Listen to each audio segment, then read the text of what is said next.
Hi students, today we're going to finish up the notes on population and limiting factors. So let's get started. Let's first talk about what a population is.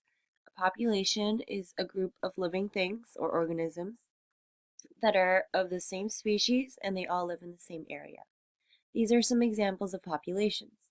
So we have a population of penguins, population of flowers, and human population.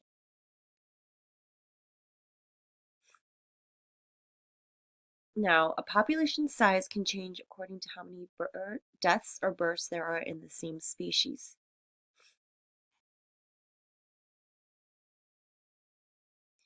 If there are more births than deaths, the population will grow, and if there are more deaths than births, the population will shrink. There is a vocabulary word called carrying capacity.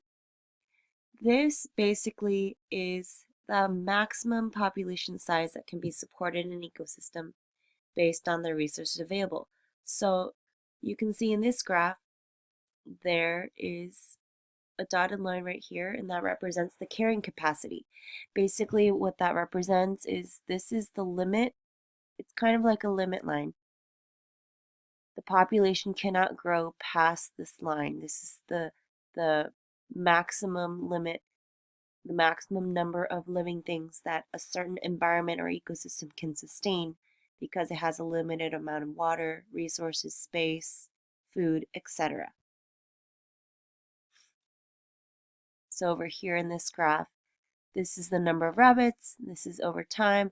Over time, the population of rabbits will increase. However, over time, at a certain point, the number of rabbits will stay constant or stay the same once it reaches the carrying capacity here.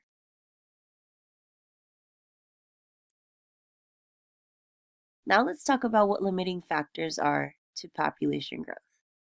So limiting factors, which is another vocabulary word, these are factors or resources that can potentially limit the size of a population.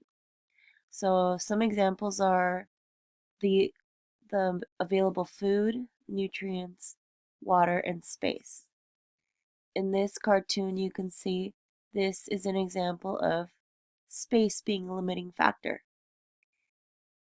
If you have a very small goldfish bowl like this, there's only so much space that can be available for the goldfish. You cannot fit this many goldfish. They will eventually stack up and not be able to survive, right? Down here, we have a cartoon that talks about the different kinds of limiting factors that are currently being talked about. So, limited amount of energy, food, environment, and water. And these are all problems or limiting factors related to overpopulation or having too many people on the planet. So, in an ecosystem, individuals in that same population have to compete against each other for those limited resources, such as food, water, space, or nutrients in the ecosystem.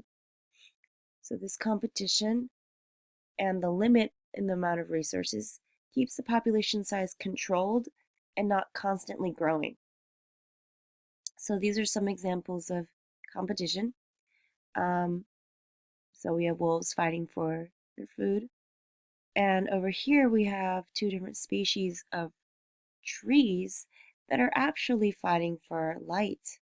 As you know, trees do photosynthesis, and photosynthesis requires sunlight. And so these two species want to be in a position where they can get the most sunlight from where they are.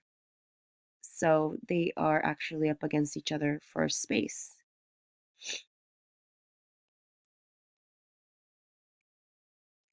So food is a limiting factor. When the population size is small, there's plenty of food for each individual and reproduction occurs easily. However, as populations eventually grow in size, there becomes more competition to get the same amount of food and survive. So you may have um, remembered last week when we did the trophic level game with the corn. You may have noticed that when there were larger amounts of rabbits and fewer amounts of plants available, there was definitely more competition to try to get those same resources. Same idea here.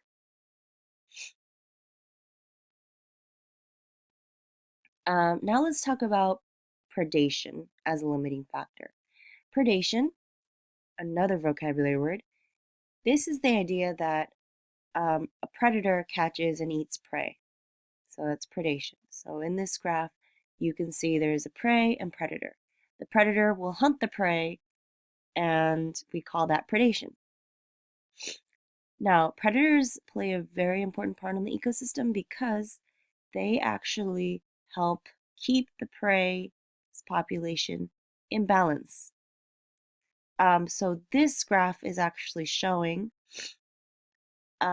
over time the number of each type of organisms. So as you can see, it's going up and down, and so are the predators. And you may have noticed this happening in the oh deer game. We're going to talk a little bit more about why this happens in the next slide. So here's another set of data, very similar to the other graph, but this actually shows you exact data from a research study that was done in the 1800s, a long time ago, on the population of snowshoe hares and lynxes. The lynxes are predators, snowshoe hares are prey, and the lynxes hunt the hares for food. And over here on the x-axis, we have the population in thousands, or the numbers of each species. The red represents the hare, the blue represents the lynx, and these are the years that the data was taken. So as you can see from this graph, as the hares increase, so do the lynxes, right? Now, why does that happen? Well, if there's more hares, more of these guys, there's more food available for the predators or the lynxes. So the lynxes are really happy and they're going to start hunting more of the hares for food. Now, if they hunt more and more of these lynxes, I mean, not lynxes, hares, eventually there's going to be a decrease in the population, right? So when the hares decrease, then the lynxes also decrease because there's going to be lower amounts of the food available. And if there's not many lynxes around, these guys, the hares, are going to be happy because there aren't as many predators around. So they're going to actually start surviving more and reproducing more, and they're going to go back up again in population.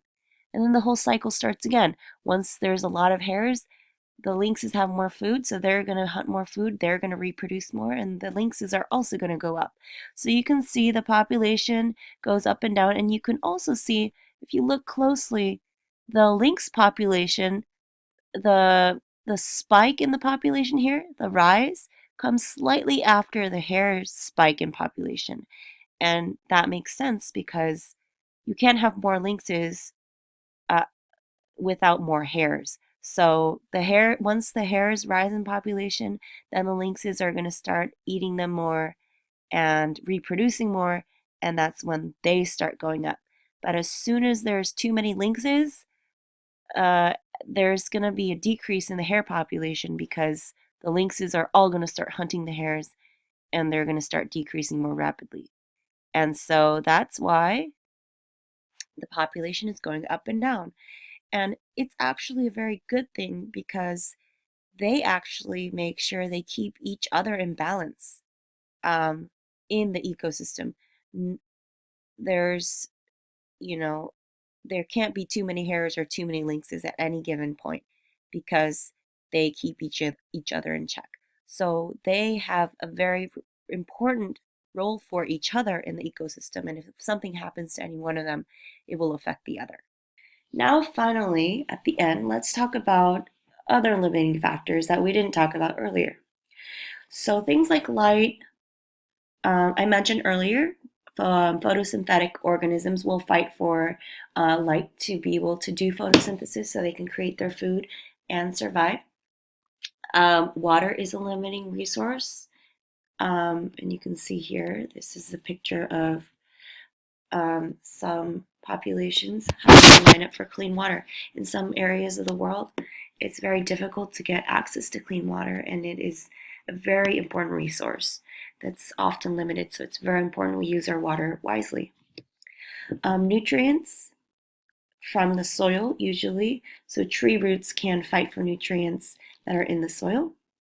Oxygen, diseases, temperature, space, and weather. These are all limiting factors that might limit the size of a population.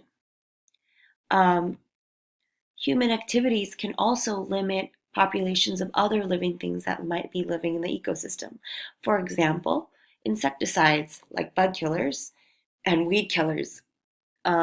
These are artificial ways that humans can control the populations of certain organisms in their gardens. So if they spray insecticides, there's going to be no more bugs, etc. Habitat destruction in city building also affects the amount of population of certain species. As you may have heard, we have cleared away a lot of forests to build cities, and those forests were habitats for certain animal communities, and because of that, that limits the population or the numbers of those living things, and because of that, certain numbers of species have become endangered, or there's very few of those living things remaining. Finally, things like medicines. These are things that have been engineered by humans to also kill populations of very tiny bacterial cells and even viruses. So that's one other limiting factor. We're going to end with a quick quiz to see how much you understand about population and limiting factors. So number one, which is an example of a limiting factor in an ecosystem? A, water, B, sun, C, space, or D, all of the above? Make your choice. You should have put D, all of the above. Number two, carrying capacity is A, the amount that an organism can carry from one place to another, B, the highest amount of energy that can be carried in an organism, C, the maximum number of organisms that can be supported based on the resources available, or D, the maximum number of organisms that can fit in a space within an ecosystem. Make your choice. The correct answer is C, the maximum number of organisms that can be supported based on the resources available. Number three, in this graph, as the number of hares decrease, what will happen to the number of lynxes? Will it A, increase, B, decrease, or C, stay the same? You should have put B, decrease. If the number of these hares goes down, the number of lynxes are also going to go down because there's not going to be enough food. And last but not least, 4, true or false? The more number of organisms in a population, the more competition there will be to get resources. A is true and B is false. You should have put A is true. There are more numbers of organisms in population, there will be more competition. Go ahead and write your score down in your notes, and you can move on to the next step if you have finished. Thanks.